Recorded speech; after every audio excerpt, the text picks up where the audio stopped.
We are joined by the new Notre Dame men's basketball head coach, Micah Shrewsberry. Coach, thank you for taking time out of your day. I'm sure it's been crazy for you these last few weeks. It has been crazy, but anytime I get a chance to sit and do an interview like this, it allows me to slow down a little bit. So March 30th, your introductory press conference was the last time we got a chance to talk to you. Since then, it's been recruiting. It's been navigating your family back home with the move here. It's been throwing out the first pitch at a South Bend Cubs game. What have you been trying to do? What have you been trying to get done? What have these last few weeks been like? You know, a couple of those things, my wife is doing a lot of the things back home and has been a superstar for me and for our family and getting everything navigated there. The pitch, for the South Bend Cubs wasn't very successful. My shoulder still hurts from that. And then the rest of the time, recruiting, and getting a chance to get a feel for our guys that'll be back next year. Have you found a permanent house, or are you still living the hotel life? I am still a nomad, just figuring it out, bouncing around. I got some great friends here that are helping me, but I don't spend much time at home. A lot of my time is spent here in the office. So this isn't your first time in South Bend. You were the head coach at IU South Bend. Now that you're back, are you finding similarities in the cities? Are your favorite places to go still your favorite places, or are you kind of venturing out now? I'm venturing out a little bit, but still, a lot of the same places. I still operate the same way that I did when I was the head coach there, and I have, a very easy to please palate. So I'm okay with going to Cane's or going to Portillo's. I do miss Between the Buns. I haven't gone to the new place that's replaced it, but hopefully soon I can do something like that and keep testing out more and more places. So I can tell you from personal experience, having been there, State College, not a very big town, a little bit smaller than South Bend. How are you adapting to being in a bigger city again? I've actually still enjoy it. I love it. Like, one of the things I hate is traffic, and like living in Boston for 6 years has really turned me off of that. So, South Bend it's a lot bigger than State College. I'm loving every part of it. I like having a bunch of options for a lot of different things. I also like doing it with no traffic. I can get to work pretty quickly. So I'm really enjoying that part of it. Has it sunk in for you yet that you're the head coach of Notre Dame men's basketball? There are days, like, it's funny, one of our new staff members tells me all the time to make sure you stop and you slow down and you enjoy it and you think about it. And I don't think about it very much, just because I got a lot on my plate. There's a lot to do.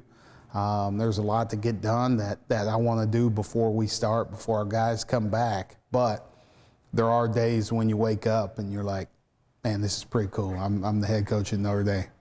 Since your introductory press conference on March 30th, who have you heard from the most? Who has been the biggest welcome party, the biggest person to get you acclimated here at Notre Dame? Wow. I've leaned on Pat Rogers a lot here on staff, just because he's given us so many tours, like listening to everything he has to say, using his kind of expertise as a former student here and a staff member. But there have been a lot of people, so many people in the athletic department that have been really helpful. And, whether that's welcoming our family or that's helping us navigate when we have visits, who we should be meeting with, who we should be talking to. So, that ranges from, the coaches, obviously, with Coach Freeman, Salima, and Niel, but a bunch of the other coaches as well who've been great and really reaching out. But the whole athletic department, like, you feel the family atmosphere from there. But also, people across campus. I got an email, pretty early on about welcome to Notre Dame, but here's some things to do for you and your family in South Bend, which is great, especially during the summertime once everybody gets here. What's the best advice you've been given about taking over this job and kind of getting yourself established here? I don't know if there's been like something that's really stood out. coming with a plan, I think is the biggest thing. And also really figuring out, like, I talk about fit all the time, but that's a big part of it. Like, who really fits here, but who wants to be here as well. So that's the one thing. Kids are going to embrace this tradition. Kids are going to embrace the family atmosphere of this school, the faith-based element. All of those things are going to be great fits for our university. When you bring recruits on campus, do you share that maybe giddiness, that excitement, and when you're walking around campus and you're kind of looking at everything with fresh eyes like them, do you share in that with them? I do. Yeah, there have been times where we've stopped and we're taking pictures. I pull my phone out and take a picture. Like, it's so cool to me to see everything on campus. And it's a little different now with a lot of the students gone now and back home, except for the seniors that are getting ready to graduate. But when the campus was buzzing those last few weeks, and it'd be nice out, and the chance to see everybody walking between classes, walking by these buildings, walking through the Duncan Student Center, that part's fun. That part's really cool, especially when you have recruits on campus, for them to feel kind of what everybody's doing, feeling the passion of Notre Dame. So I want to switch gears now to your roster, because you're building your roster. You now have enough to support a team. I believe 9 scholarship spots. Will we be at 12 by the time the preseason rolls around? Is that your goal? My goal is to have as many as possible. We want to practice. We want to be able to scrimmage and do things in practice. So we're constantly working to find, more and more, right? It's not about the games. It's more about practice, because, I love practice. I spend a lot of time in practice, planning our practice, what we're going to do. But you got to have the bodies to do it. And you don't want to wear your guys out that are maybe playing a lot of minutes, because they have to get every rep in practice. So we're constantly recruiting. We're constantly finding people to be a part of our program. But, they got to be fits for this university. They got to be fits for our style of play. And we're going to bring in guys that aren't going to set us back, for our future plans. So finding guys that fit. Beyond that, is there a priority in age, experience level, or a position in how you want to fill the rest of your roster? I think right now, with 4 incoming freshmen, you don't want to add more to that, right? Because you don't want to backload your team. You want to get to a spot. I know this is hard to think about with the transfer portal right now and how people are free to leave and move about wherever they want to, but there still is something to be said about balancing your classes, right? Making sure you have the right amount of scholarships in each class. So that's a big need for us, is getting back to balance, where you don't have a 6-man class that just graduated or guys like that. You want to get balance. So we need to find guys to kind of get to every class where it makes sense, but we also get some of those scholarships back so we can start recruiting some of our own guys who are, freshmen, or who will be potential freshmen here down the line. So I want to talk about one of those freshmen, and he's one of the guys that stayed loyal to Notre Dame through the coaching change, and that's Marcus Burton from right down the road. What conversations have you had with him so far, and what makes him such a special basketball player, especially in the style of play you want here? Yeah, it's so special to have that, right? There's not very many coaches that walk into a new job and one of the guys that you inherit is Mr. Basketball in your state. But we get a chance to do that. And, I've been around the Indiana high school basketball scene for a little bit, so I know Marcus. He's had a chance to play against some of our other recruits, so I've watched him play. He continues to get better and better every single year. That's the one thing. He's always been a good player, but he's never been satisfied. We're just looking forward to getting him here and continue to work with him, help him grow. I think there's a bright future here for him. He fits our style of play. We love, I love those guards that are fast, that can get in the lane, that can cause havoc on the offensive end. And he can do that because he can shoot the basketball, he can handle it. he can make plays for others. So he's going to be a great building block for what we're doing here in the future. And he's not the only in-state recruit you have coming in. You got someone from Zionsville. How important is in-state recruiting to you? It's really big. This is our first class, and like I said, you inherit a Indiana Mr. Basketball, and then you get another Indiana All-Star with him. It just kind of signifies that we are going to recruit this state, and we're going to do it, with guys that are good fits for Notre Dame. They're good fits for how we play, our style of play, and starting with Marcus, starting with Logan Hines. Two tough kids, two great fits for Notre Dame, but two great teammates also. You're going to get a chance to coach your son. Initially, it looked like you were going to be coaching him at Penn State. Now you're going to be coaching him here at Notre Dame. In terms of basketball, what is that bond like between you two? I've never coached him. So we've worked out a bunch as he was younger, and then once he started getting older, I passed that on to other people. But I have a good feel for his game, right? I've watched him play so many times. I know what he's able to bring to the team and to the table. He is a confident kid, and no matter how much I get on him, I don't think it's going to bother him. Or no matter, he's heard everything from the opposing student sections, so I don't think any of the chants that come from whoever we're playing isn't going to be new or surprise him. So I think he fits in really well with Marcus and Logan. Braden's ability to shoot the ball is really going to help us. He's a guy that, as soon as he crosses half court, he's going to be a threat to make a shot. So you need guys that can make shots like that. Well, there is a history here in South Bend, this area of dads coaching their kids to championships. It happened in girls basketball this year at Fairfield. So hopefully national championship here. So with this roster that you have, do you have an image of a style of play, a goal that, these guys are going to play this way? Have you been able to think about that yet? I have a style of play in mind that we want to do, how we want to play, but I'm not married to one set system, right? I think that's the NBA part of it in me is we need to adapt to what our players do the best, right? Not have them change their games to fit some kind of style that I have. So, when the season gets here, when our guys get here and I find out what they do best, then I'm going to put them in position to do that. So there's not one set system. There's a lot of freedom offensively. We want to push the ball in transition.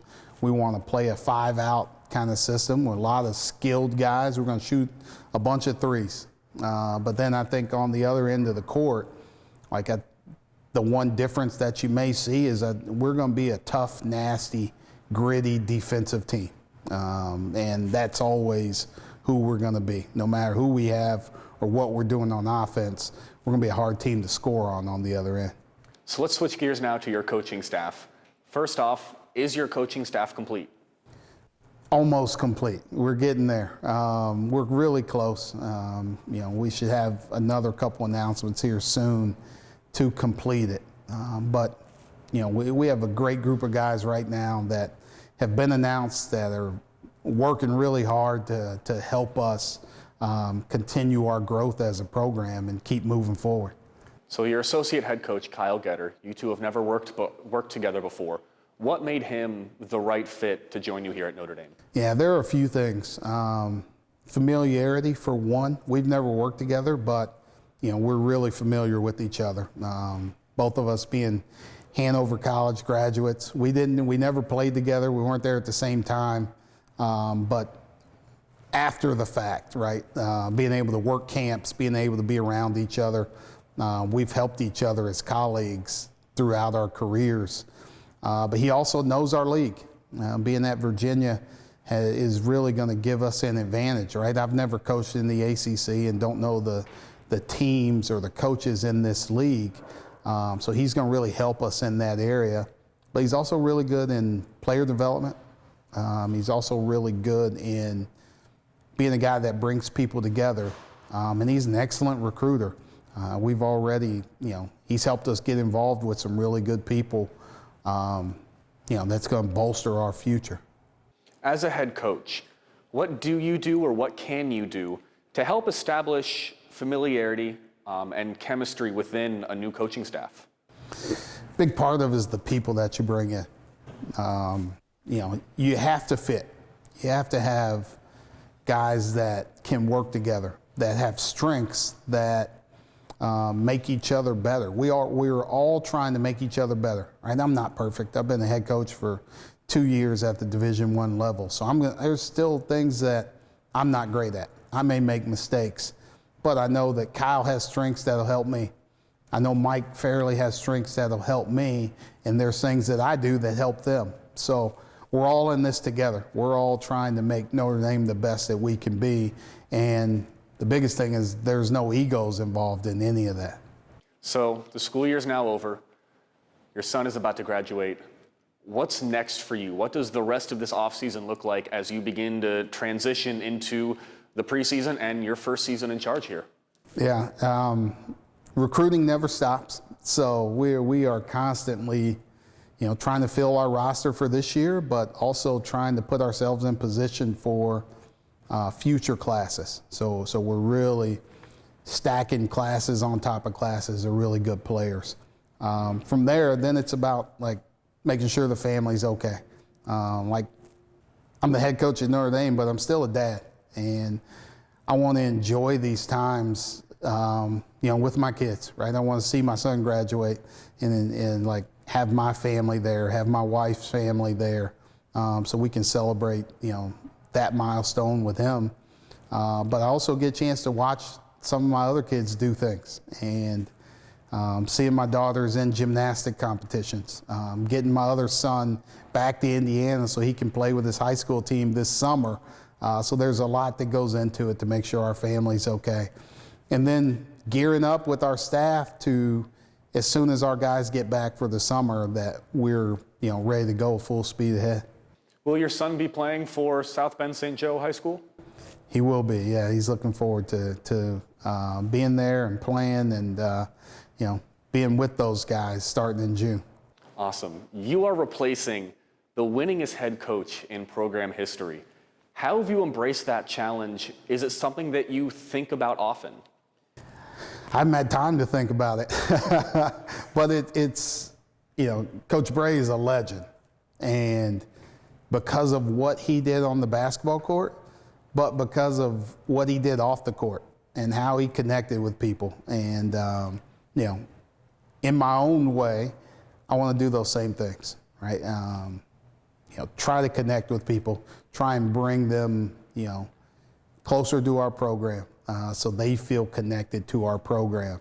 And if we do that, if we continue to get the right players here, it's going to take a while, but hopefully I can make some noise and start moving up that chart. So 2 more questions for you. Mike Bray told us right before he left that in his 20-plus years here, he had never been to the linebacker. Have you been there? Will you continue a long streak of 20-some-odd years of not going as the basketball coach? I've never been to the linebacker. I can't say that my wife has. She has been to the linebacker, so she's our Shrewsberry representative. But that was 15 years ago when we lived here last, so it'll be a while. I'm a homebody.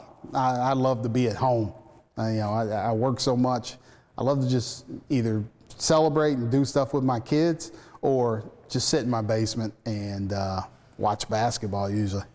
All right, Coach, last question for you. I know it's a long ways away, and it's tough to put yourself in that mindset. But at the end of your first season here, what needs to happen for you to take a step back and say, this was a success? That's a great question. I don't want to put any kind of cap or ceiling on what we do. I felt like, I talk all the time, and Coach Stevens and I talk about, we put a cap on one of our teams at Butler, and we didn't reach our full potential. I don't want to do that to our team. What's going to be a successful first year? Are our guys in position to graduate? Right? Are they great students? Are they doing what they need to do in the community to be a part of this Notre Dame culture? Are we playing as hard as possible every single night? That's what I want our teams to do. I want us to play as hard as possible. I want us to compete.